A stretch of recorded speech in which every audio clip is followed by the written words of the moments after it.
Bienvenue à tous sur Afrique Sport pour le journal du Mercato de ce vendredi 19 mai 2023 que nous débutons avec Hakim Ziyech. Lié à Chelsea jusqu'en 2025, la porte du Mercato estival s'ouvre pour Hakim Ziyech. Ce dernier est dans le viseur de l'Inter Milan qui souhaite renforcer son effectif, notamment au milieu de terrain pour être plus compétitif. À cet effet, l'international marocain apparaît comme l'une des cibles prioritaires des Nerazzurri. Cependant, Hakim Ziyech est disponible seulement pour un prêt avec une option d'achat. Pour l'avoir, l'Inter Milan doit se conformer aux critères fixés par les Blues de Chelsea, sans quoi il n'y aura pas de transfert. Actuellement, la valeur marchande du milieu de 30 ans est de 18 millions d'euros. Pour rappel, l'Inter Milan ne serait pas la seule équipe désireuse de s'offrir les services d'Hakim Ziyech. Le Paris Saint-Germain, qui avait manqué de justesse la signature du Marocain lors du mercato hivernal, reste attentif. La concurrence annonce donc rude. Un passage auprès du Paris Saint-Germain, oui les amis, nous y restons justement d'ailleurs.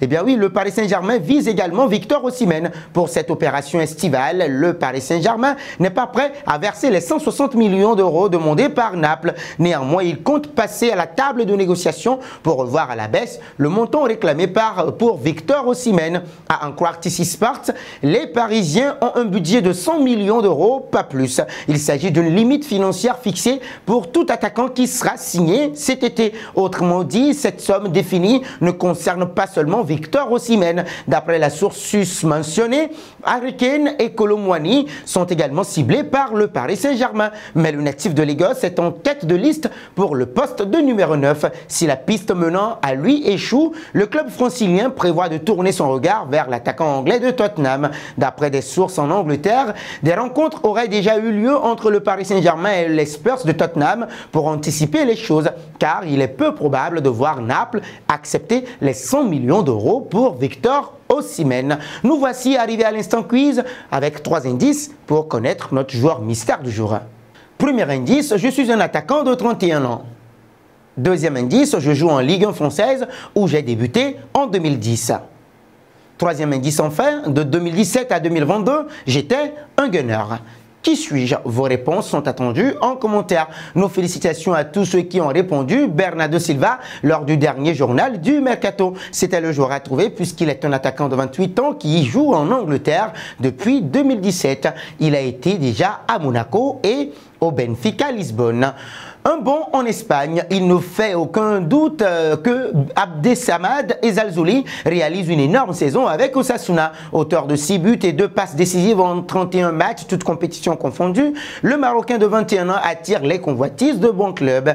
Si le Barça, toujours propriétaire du joueur, ne souhaite pas le libérer de sitôt, l'offre de Leeds United pourrait faire plier les dirigeants Blaugrana. Selon plusieurs médias, dont Lyon de l'Atlas, les dirigeants Pickups déposeront une somme de 40 millions d'euros sur la table du FC Barcelone. Une belle offre difficile à refuser. Toutefois, d'autres clubs comme Wolverhampton et l'Atlético de Madrid veulent également le joueur. La bataille pour l'avoir pourrait être rude entre ces formations. Le Barça pourrait faire monter les enchères de son côté. Intéressons-nous à Matteo Guendouzi. Tottenham est cité parmi les clubs s'intéressant à Matteo Guendouzi. On sait que l'ancien milieu de terrain d'Arsenal envisage un départ de l'OM lors du prochain mercato estival. Un retour en Premier League est largement possible, sachant que des clubs comme Aston Villa ou West Ham United s'intéressent à l'international français. Deux clubs d'ailleurs auxquels il faut ajouter les Spurs de Tottenham, désormais à en croire le D-Sport.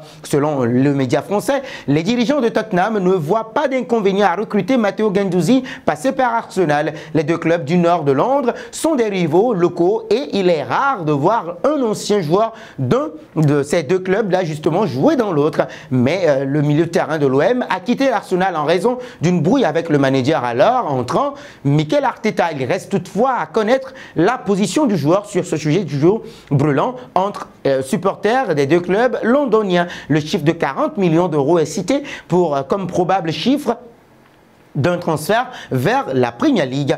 Parlons du Real Madrid. AS assure ce jeudi que Carlo Ancelotti va rencontrer son président Florentino Pérez très prochainement, mais pour évoquer la saison prochaine et le mercato à venir. Le quotidien madrilène indique que ses dirigeants jugent le cru 2022-2023 magnifique en coupe, acceptable en Ligue des Champions et mauvais en Liga, malgré l'intérêt du Brésil qui souhaite ardemment en faire son prochain sélectionneur. Le mister Carlo Ancelotti devrait aller au bout de son contrat qui court jusqu'en 2024, juin notamment. La balle est en tout cas dans son camp. Florentino Pérez pourrait profiter de cette entrevue pour accepter les intentions de son entraîneur et se projeter sur le recrutement d'un numéro 9, le complément de Karim Benzema, la priorité, le renouvellement des anciens Luka Modric et Toni Kroos, ainsi que le départ de certains indésirables. Après la lourde défaite de la Maison Blanche sur la pelouse de Manchester City, Carlo Ancelotti avait confirmé son intention de poursuivre avec l'équipe madrilène.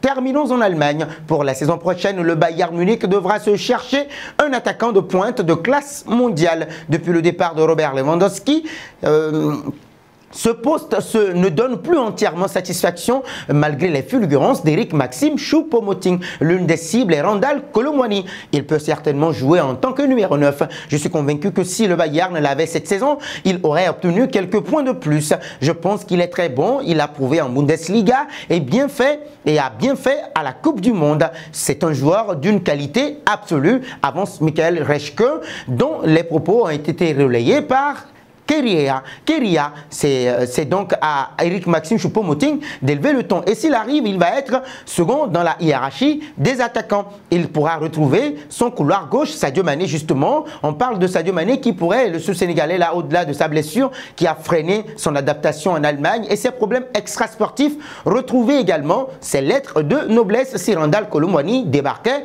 au Bayern Munich.